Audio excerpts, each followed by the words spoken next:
कोण आलं? गोमाशा माहितीये का? गोमाशा. गोमाशा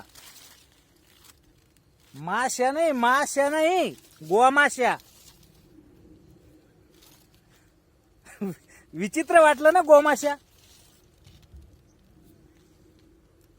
आताची नवीन थळीचे मुलं मुली,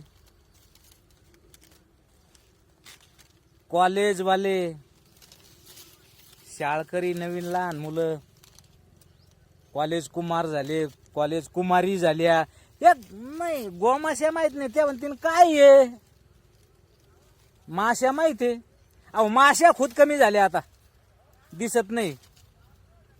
खायच्या माशा कमी नाही झाल्या बरं. खायच्या माशा अजून लागूच तितके. समुद्र पळडाय बंदा, समुद्र पळडाय खायच्या माशासाठी. खायच्या माशा कमी नाही, नाही खायच्या कमी नाहीत. ज्या गोंगावतात आपल्या अन्नाभोवती, बुंग बुंग बुंग, इकडे तिकडे, या हातावर काही, या हातावर काही. जेवताना अहो जेवून राहिलोय ना, इथं बसतात डायरेक्ट. तोंडात घास जावंच तोर बी त्या बाजूला होत नाहीत. त्या माश्या त्या आपण पाहिले. दुसऱ्या माश्या ज्या खातो आपण, खातो त्या माश्या बी आपण पाहिले. खायच्या माश्या पाहिले आपल्या दुर्डी भोवती, आपल्या अन्नाभोवती, भातावर, इकडं तिकडं सगळ्या भंगभंग भंगभंग, त्या बी माश्या आपण पाहिले. बरोबर ना. पण गोमाशा, गोष्ट चालली गोमाशाची. गोमाशा आपण पाहिले का?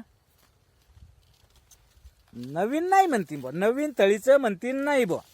जुने बुजुर्ग मंडळी तर होच म्हणतील हो. त्या येणं तर ते पार त्या गोमाशासाठी जनावराला औषधं लावून औषधं लावून परेशान झालेले ते गोमाशा होऊ नये म्हणून.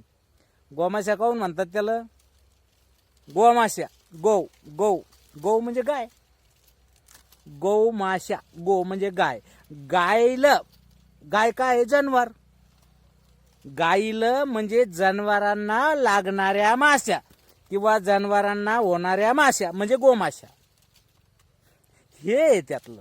आता तुम्ही लक्षात ठेवा की बुवा आपल्या घरात असणाऱ्या भंगभंग करणाऱ्या त्या माश्या वेगळ्या,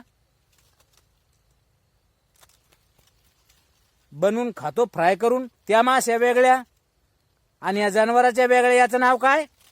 गोमाशा.